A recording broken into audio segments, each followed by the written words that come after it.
박종현의 축구 보는 눈 황동현 해설위원이 한번 평가해 주시죠. 낙제죠. 낙제죠. 이런 평가 이거 번개만 하냐. 그동안 우승형만 그리던 덕배가 좀 하얀 곡선을 그리는데 이런 느낌으로 그쵸. 거냐.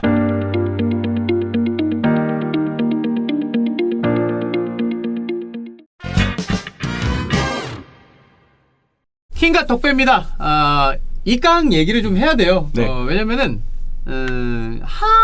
얼마 안 됐을 거예요. 케빈 데브라이너가 조금 내려오는 것 같다 이런 얘기를 했는데, 근데 우리가 그 얘기 하자마자 계속 올라가더라고. 너무 잘하더라고요. 그리고 이번 경기에서는 그 생각 들었어요.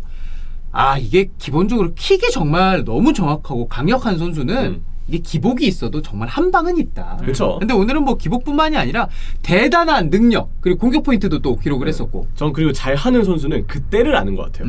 조금 부진하거나 사람이니까 결국 페이스가 항상 쭉 좋게 유지될 수는 없잖아요. 맞아요. 페이스가 조금 떨어져 있다가도 잘하는 선수는 팀이 원하는 가장 중요한 경기에서 터집니다. 근데 해설할 때도 약간 그런 거 있잖아요. 약간 내가 좀 컨디션이 최근에 좀 떨어진 것 같아. 근데 진짜 재밌는 경기, 뭔가 경기 시작할 때부터 막 텐션을 높일 수밖에 없는 그런 경기 하고 나면은 그거 하고 난 이후로 뭔가 컨디션도 좋아지고 이러지지 않아요?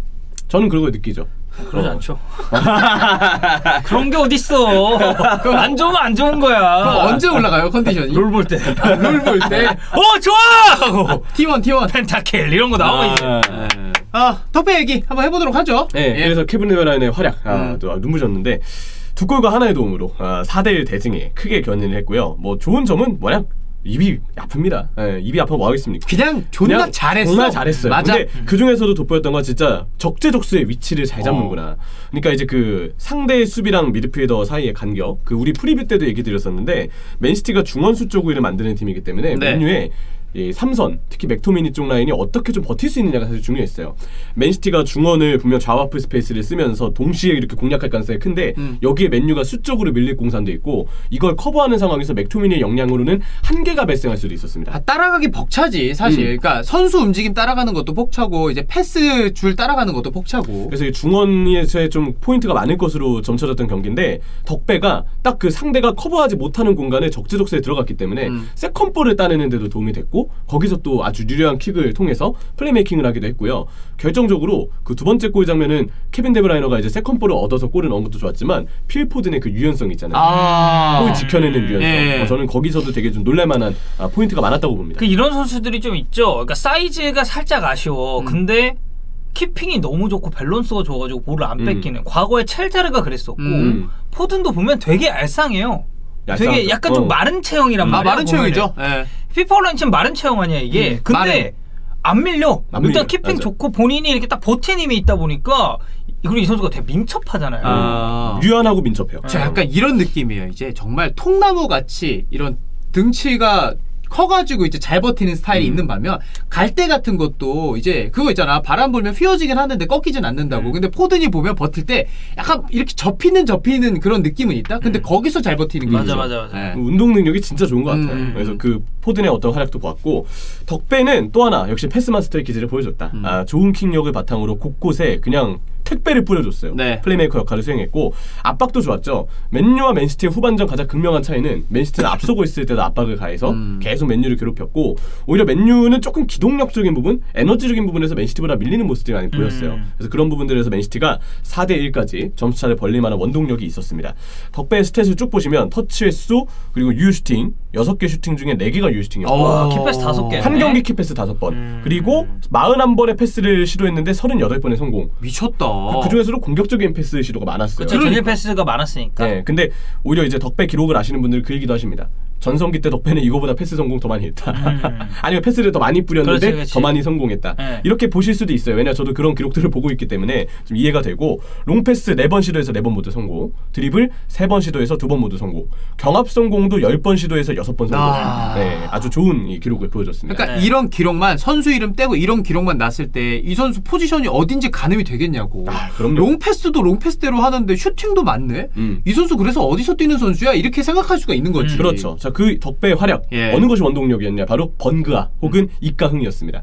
번그아라고 얘기 드린 이유는 특히 종윤이 형이 말씀을 좀 많이 하셨더라고요. 맞아요. 네, 그래가지고 좀 효과가 더 강하게 발동된 게 아닌가 싶은데, 사실 이제 그 얘기는 해야 됩니다.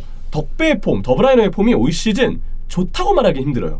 물론 이번에 맨체스터 더비에서의 활약을 봤지만 우리가 아는 덕배의 커어 시즌은 2017-18 시즌과 2019-20 시즌이라고 생각을 합니다. 네. 자, 이때 기록만 보더라도 2017-18 시즌에 8골과 16개 도움이었고 2019-20 시즌은 이제 20개 도움을 달성했죠. 미쳤다. 네, 기록을 세웠습니다. 35경기 13골과 20개 도움으로 진짜 리그를 씹어먹었는데 올 시즌 스탯은 21경기까지 9골과 3개의 도움을 그쳐요. 그러니까 솔직히 이 정도 수치가 스탯이 나쁜 수치는 절대 아니에요. 좋은 편인데 저는 이거에 주목을 해야 될 것 같아요. 득점과 어시스트도 그렇지만 경기 수가 17-18 때 37경기, 한 경기 빠졌어요. 19-20 때 리그 35경기, 3경기 빠졌어요. 그러니까 거의 다 뛰면서 이 정도의 스탯을 쌓았으니까. 맞아요. 근데 이번 시즌 좀 빠진 경기도 많고. 네, 도움 개수가 특히 차이가 큽니다. 특히 첫 번째 도움을 리그에서 12월 29일 20라운드 브랜트포드전에 이때 덕현이 형 중계였어요. 그러니까 덕배가 계속 포인트가 안 터져가지고 좀 애를 많이 먹었어요. 경기력은 올라오는 게 보이거든요. 근데 이게 수치상으로 증명이 돼야 되는데 그 부분이 좀 없다 보니까. 그렇죠. 그리고 리그 2호 도움은 1월 20일에 있었던 이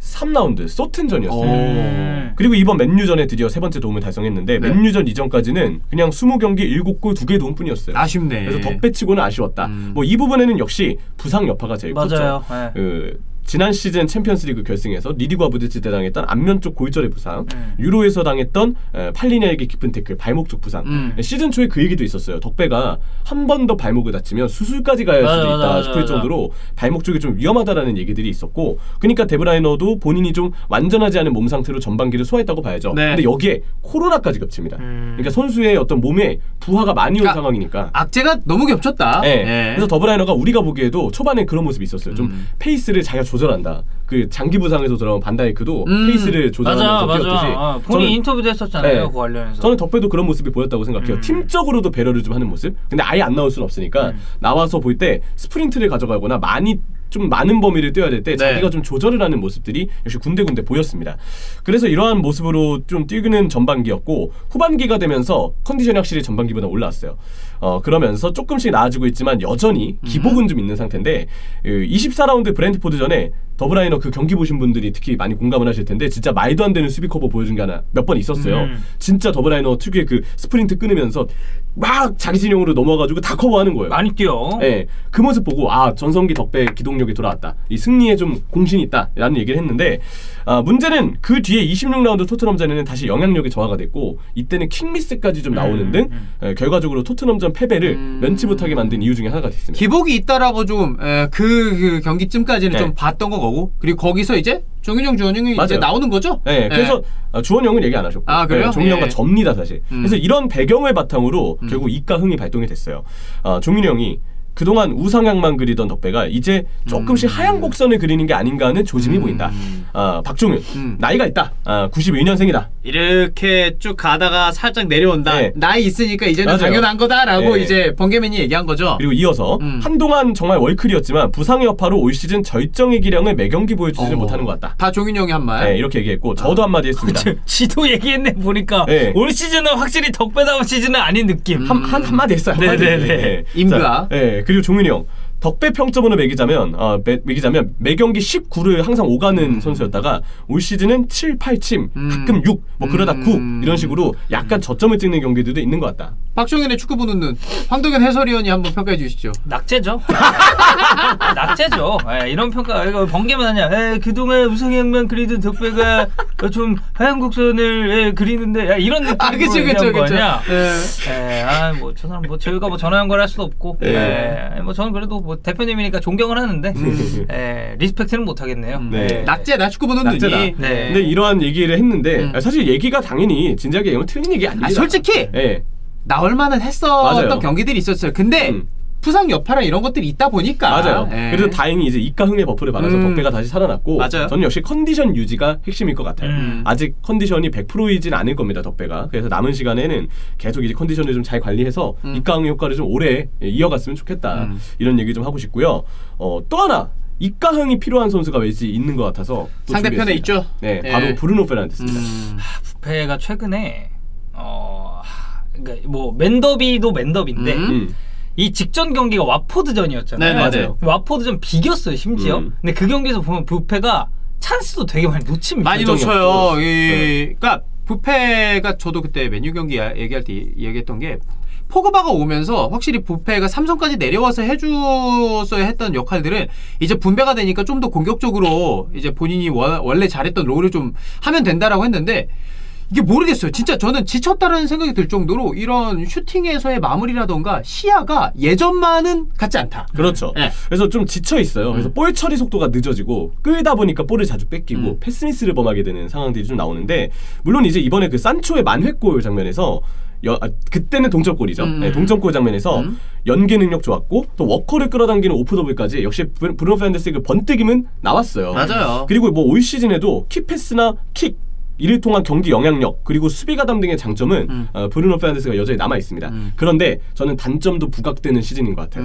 이 선수가 기복이 좀 올 시즌 생겼고 압박에 좀 약한 모습을 보입니다. 네. 상대가 압박을 했을 때 견제를 받았을 때 볼을 뺏기거나 미스를 자주 범하고 결정적인 어떤 브루노 페르난데스의 가장 아쉬운 점은 강팀전에 저조한 경기력이 계속 나온다는 점이에요. 근데 저는 그냥 이게 부페는 근데 그건 좀 있는 것 같아요. 까방은 좀 있는 것 같은 게 까방권은 있다. 지금까지 해준 게 너무 좋았는데 올 시즌에 지금 폼이 맞아요. 약간 좀 떨어졌잖아요. 그래서 저는 이거는 많은 경기 수를 소화한 것에 대한 좀 체력적인 여파도 없진 않다고 보고 그걸 무시 못하죠. 네. 그리고 다음 경기가 토트넘이랑 경기잖아요. 그 경기에서 귀신같이 잘하잖아요.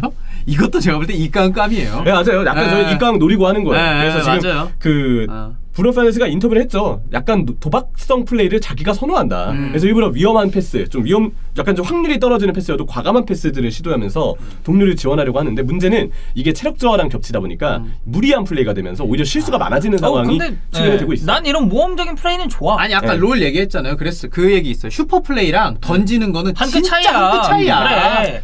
근데 이게 판단이 내가 컨디션이 좋으면은 진짜 그 두뇌 속도가 조금 더 빨라서 패스 오케이 해야지 했을 때 딱 되는데 안 되나? 싶으면 안 되거든. 맞아요. 네. 그래서 이 중요 경기 영향력에서 이번에 부페와 덕배는 역시 큰 차이가 있지 않았나. 맞아요. 덕배 압승이죠. 역시 투유도 많고 결국 네. 이번에도 중요 경기 활약을 보여줬고요. 브루노 페르난데스는 중요 경기 활약을 여전히 못 보여줬는데 자 다음 경기가 굉장히 중요한 경기입니다. 맞아요. 그래서 미쳤다. 맨유 입장, 토트넘 존나 재밌을 것 같은.